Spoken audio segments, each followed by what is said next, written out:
ओम की ध्वनि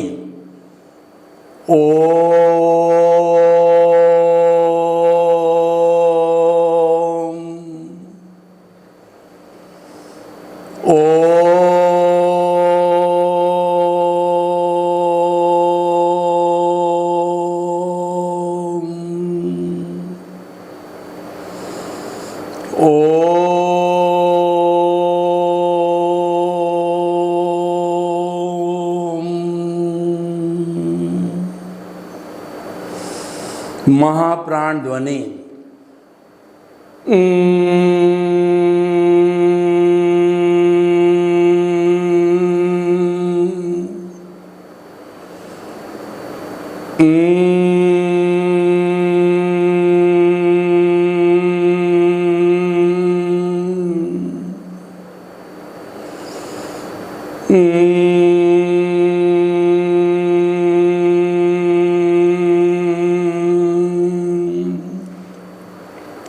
भाई और बहनों, मातृशक्ति को नमन। आज का हमारा बहुत सुंदर विषय धारणा, ध्यान और समाधि। ये विषय जो है पहुँचे हुए साधकों के लिए है और इसको हमने अष्टांग योग, पतंजलि महोदय के अष्टांग योग से लिया गया है। पतंजलि महोदय ने जब ये लिखा तो जब ये कहना चाहिए अष्टांग योग का पूरा जो कहना चाहिए ग्रंथ बनाया, उसमें लिखा अथ अनुशासनम। अष्टांग योग कुछ नहीं है, केवल अनुशासन है।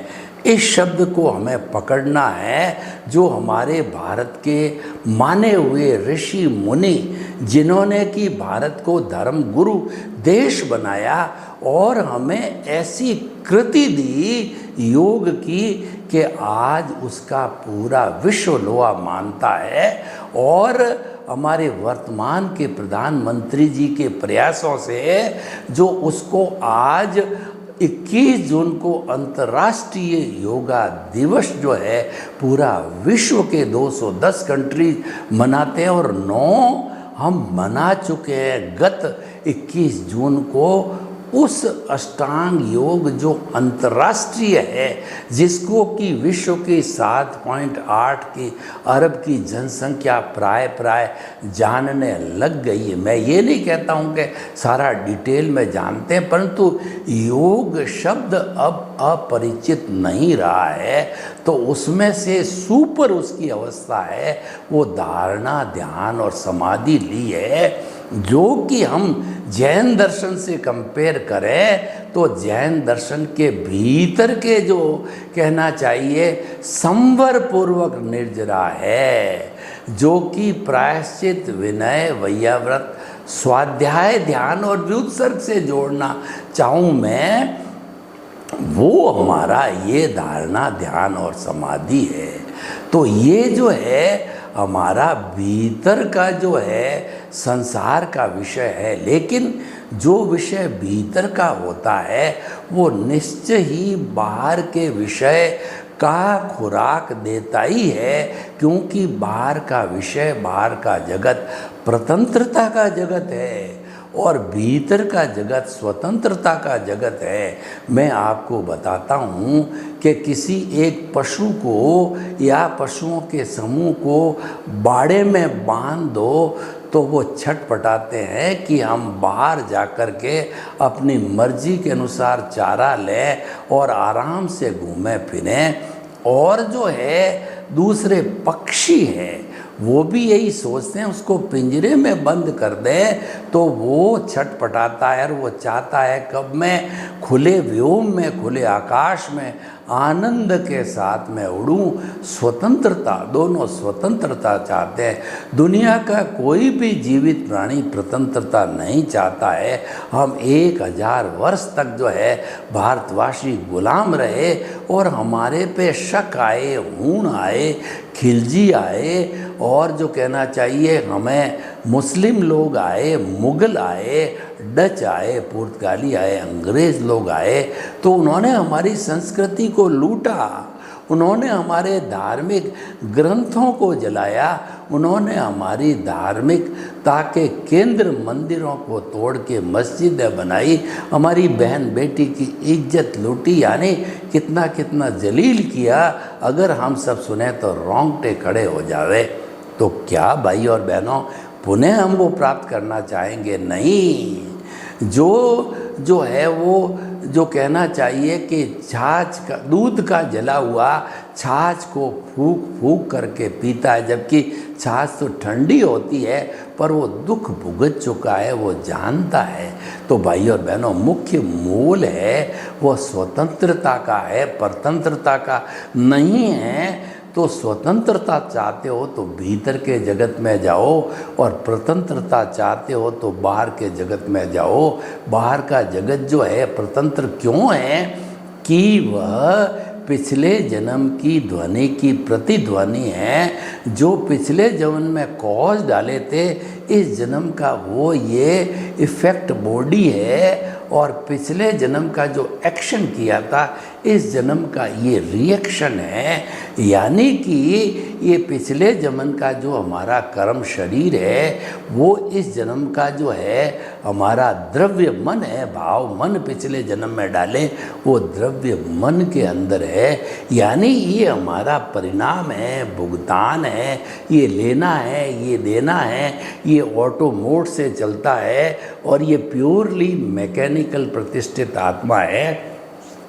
पुरुषार्थ मात्र प्रतिष्ठित आत्मा करती है, मूल आत्मा कुछ भी नहीं करती है, वह तो अक्रिया है। और जो हमारा कर्म शरीर है वो तो गोदाम है, वो तो वेयर हाउस है, वो तो उदय और प्रारब्ध के अधीन है, वो तो कुदरती कानून के अधीन है, और कुदरती उसकी जनरेटर ऑपरेटर डिस्ट्रॉयर गॉड है, उसके अनुरूप चलती है, वो बाहर का जगत है। तो भाई और बहनों बाहर का जगत है स्वतंत्रता का जगत है, और भीतर का जगत स्वतंत्रता का जगत है। तो भीतर के जगत का जो है हम आपको स्वाद चखाते हैं, वो है धारणा, ध्यान और समाधि। धारणा का अर्थ होता है कि सुसंस्कारों को भीतर स्टोर करना, जैसे कि मोबाइल के अंदर, लैपटॉप के अंदर, कंप्यूटर के अंदर स्टोरेज होता है, और कई तरह की चीज़ों को स्टोर किया जाता है, और समय पे ज़रूरत होती है उनका उपयोग करते हैं। मोबाइल की इमेजेस जो होती गैलरी का, उसका हम जब चाहे उपयोग कर सकते हैं। तो वो स्टोरेज करना हमारे मस्तिष्क के अंदर वो धारणा कहलाती है। हम कहते हैं कि बच्चों को सुसंस्कार देने चाहिए, इसका मतलब अच्छी अच्छी बातें बच्चों को समझानी चाहिए। वो बातें जाकर के धारणा में हमारे मस्तिष्क के अंदर इकट्ठी होती है। बच्चा होता है वो एक खाली स्लेट की तरह है, जो उस पर लिख दोगे बच्चा वैसा ही बन जाएगा। वो एक खाली जो है पेपर है, जैसे संस्कार आप उस पर डाल दोगे वैसा बन जाएगा। अपराधी बनाना चाहोगे तो अपराधी बना जाएगा, सज्जन बनाना चाहोगे तो सज्जन बनाना चाहेगा। संस्कार डालना, जिसको धारणा कहते हैं, वो आप पर निर्भर करता है। Man is known by the company he keeps. व्यक्ति जो है जैसी संगत में बैठता उससे पहचाना जाता है। कि जो हमारे राजस्थानी में एक कहावत है कि काड़ियर कने बैठो काड़ियर गुण लो, गोरियर कने बैठो तो गोरियर गुण लोगे। यानी कि अगर आप शराबी के पास बैठे हो और आप बहुत सज्जन व्यक्ति हो तो लोग आप पर यही शक करेंगे कि यह भी शराबी होगा।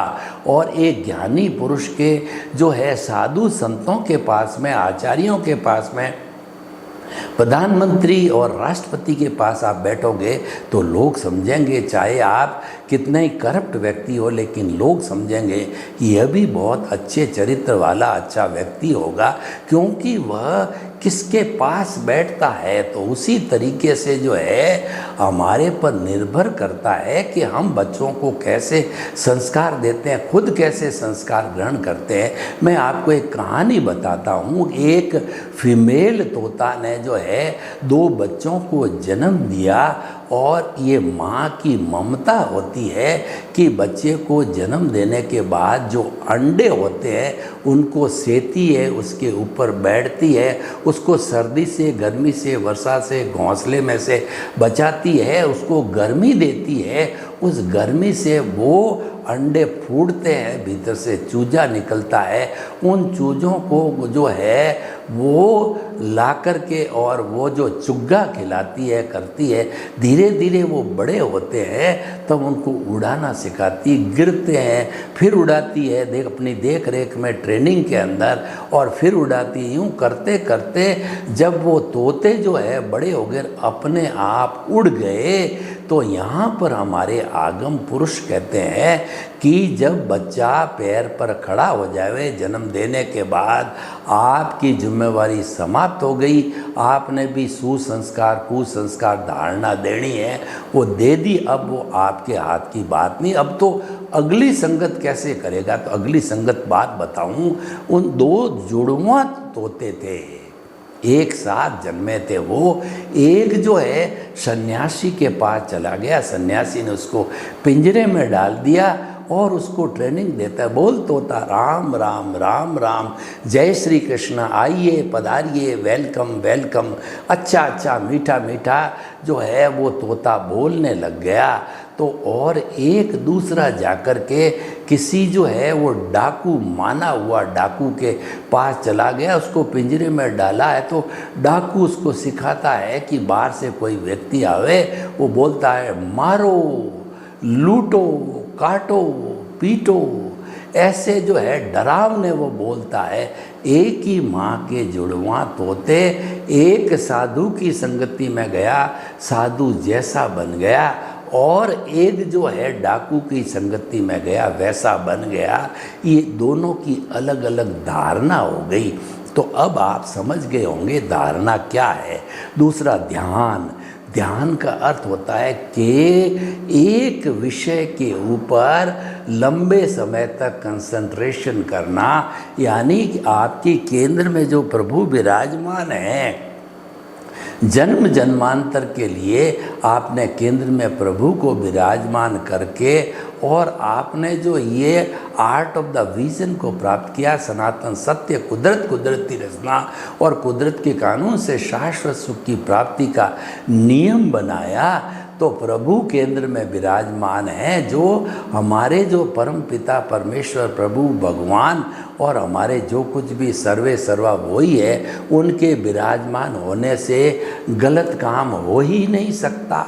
और उनके जो गुण हैं, सम्यक ज्ञान, सम्यक दर्शन, गुणी से गुण, गुणी से अलग नहीं होते, तो वो हमको जो है वो आशीर्वाद स्वरूप मिलेगा। और हमने उसकी एप्लीकेशन चालू कर दी भाव जगत के अंदर। जो जो आत्मा के भाव, सत्ता से जो भाव निकल करके प्रतिष्ठित आत्मा के अंदर कर्म बनने के लिए तैयार होने लगे, रॉ मटेरियल फिनिश्ड प्रोडक्ट बनने के लिए तैयार हुआ, तो उसकी बड़ी लंबी प्रोसेस होती है।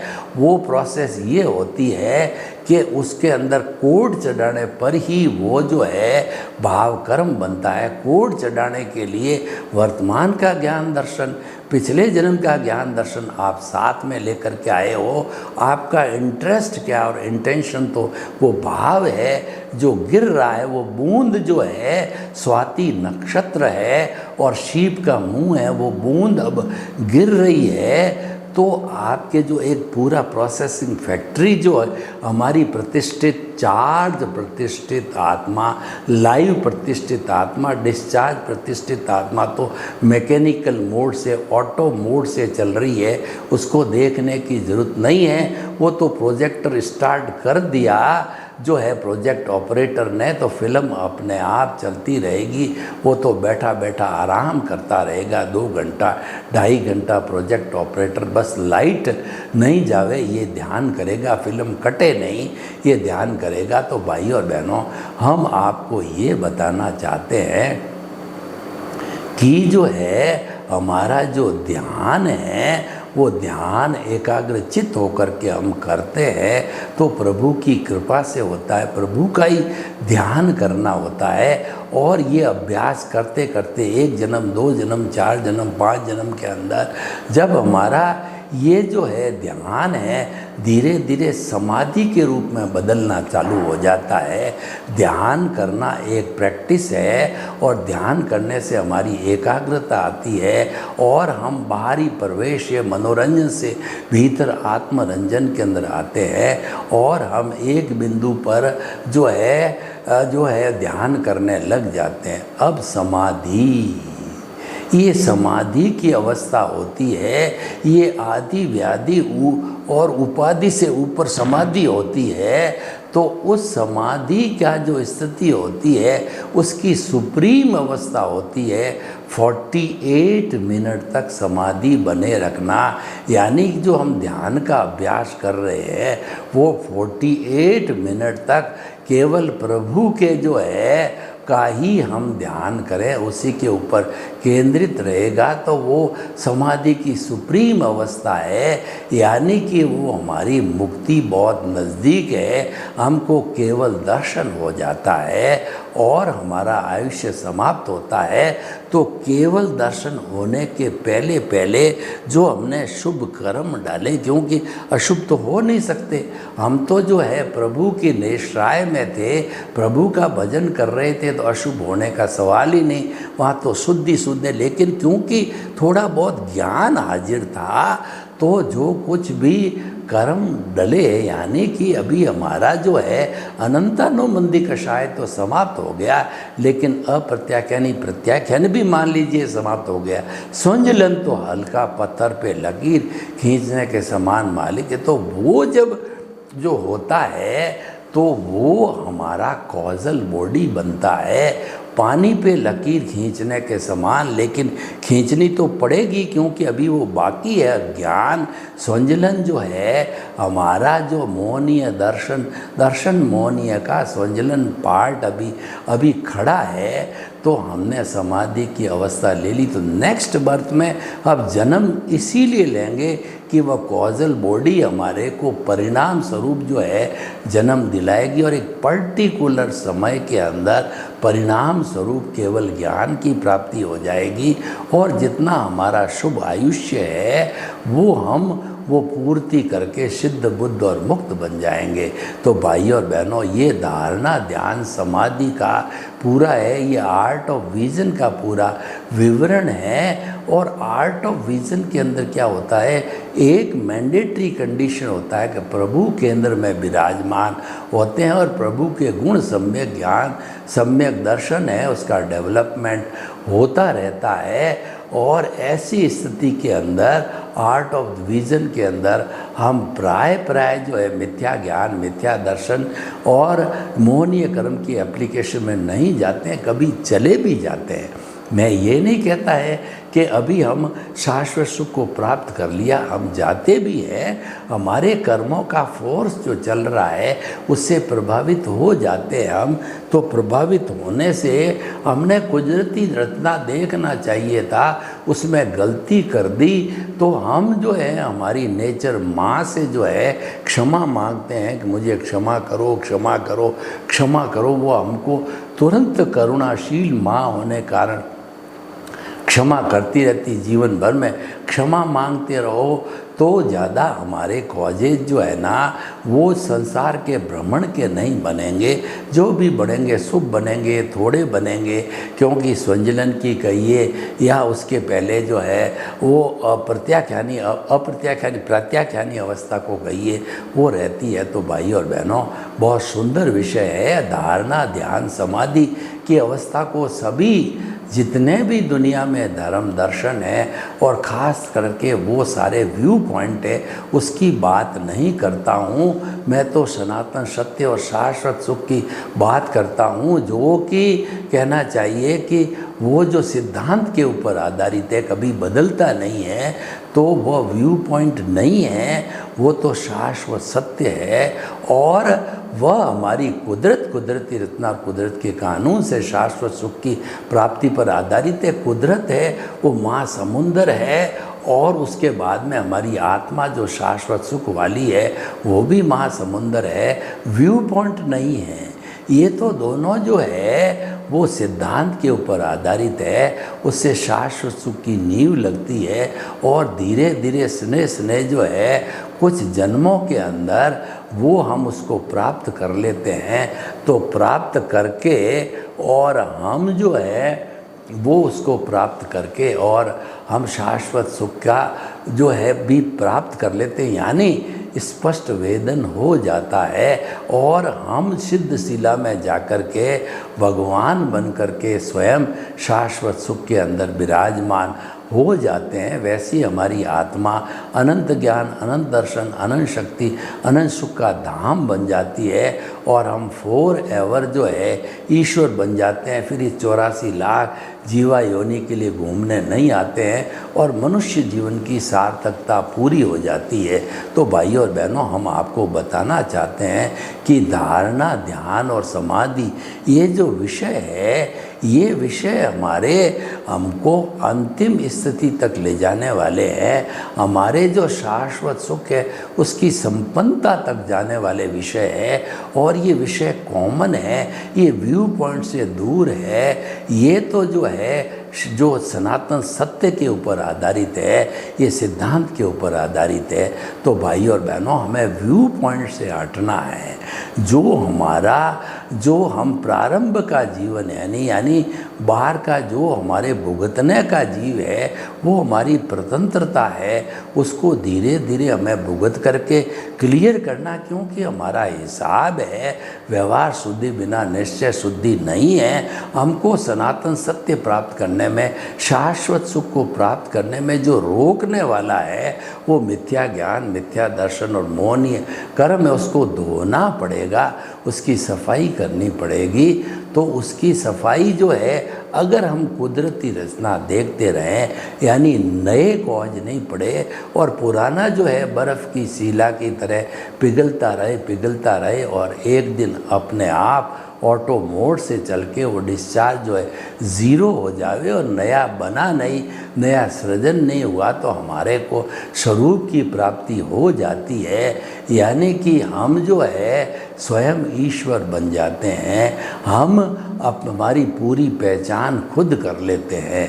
तो भाई और बहनों, ये विषय बहुत सुंदर है और अगर हम इस विषय के ऊपर ध्यान दें और जो है हमारे शाश्वत सुख की नींव पर ध्यान दें, तो हमारा बाई प्रोडक्ट रूप में जो हमारा बाहर का जगत है वो तो ऑटोमेटिकली अच्छा होगा ही। अगर आपका मूल सही है तो बाई प्रोडक्ट आपको निश्चित रूप से अच्छा मिलेगा।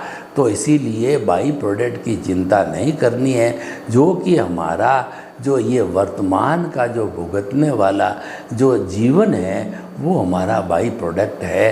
तो इस तरीके से हमें जो है अपना सारा ध्यान है वह बाहरी चीज़ों से, मनोरंजन से हटा करके आत्मरंजन में लाना चाहिए। यानी हमारे मित्र जो है आर्ट ऑफ द विजन बनना चाहिए, प्रभु बनना चाहिए और हमारा जो है संवर पूर्वक निर्जरा होनी चाहिए, संभाव होना चाहिए, संयम होना चाहिए, 5 आज्ञा होनी चाहिए। और सबसे बड़ी बात यह है कि जब हमारा नया जन्म होता है, हमको बहिर आत्मा से अंतर आत्मा हमारे ज्ञानी पुरुष के द्वारा या सद्गुरु के द्वारा बनाया जाता है, तो हमारे को जो उस वक्त के अंदर जो हमारी अक्रिया शुद्ध आत्मा है उससे एक भाव सत्ता बाहर निकलती है, जिसको हम प्रज्ञा कहते हैं। ये मोक्ष की अभिलाषी होती है। तो ये जो है हमको मोक्ष की ओर ले जाने वाली होती है, यानी प्रज्ञा जो है वो जागृत होने वाली होती है। तो भाई और बहनों, प्रज्ञा हमारी हमेशा जागृत रहे और ये एक दूसरे से जुड़ी हुई चीज़ें हैं कि केंद्र में आपके प्रभु है तो प्रज्ञा जागृत रहेगी और प्रज्ञा जागृत रहेगी, इसका अर्थ ये हुआ कि आपका मिथ्या ज्ञान, मिथ्या दर्शन जो है वह इरेज होता रहेगा। इसका अर्थ ये है कि आपकी कुदरती रचना देखने में कभी कुदरत का कानून नहीं टूटेगा। इसका अर्थ ये है कि आपका सम्यक ज्ञान, सम्यक दर्शन का डेवलपमेंट 100% तक जाएगा। इसका अर्थ ये है कि आपका जो जागृति है वह भी 100% होगी, और इसका अर्थ ये है कि आपका अनुभव भी 360 डिग्री के पे आ जाएगा और आप शाश्वत सुख की प्राप्ति कर लेंगे। और तो हमें ऐसा जीवन जीने का अभ्यास करना चाहिए। सर्वे भवन्तु सुखिनः, सर्वे सन्तु निरामया। लोक के जीवों को सुख मिले, शांति मिले, आनंद मिले, प्रेम मिले, सौहार्द मिले, और हम सभी उच्च साधना, धारणा, ध्यान, समाधि की साधना करके और शाश्वत सुख की नींव लगाएं। आपके प्रति मंगल भावना। ओम शांति।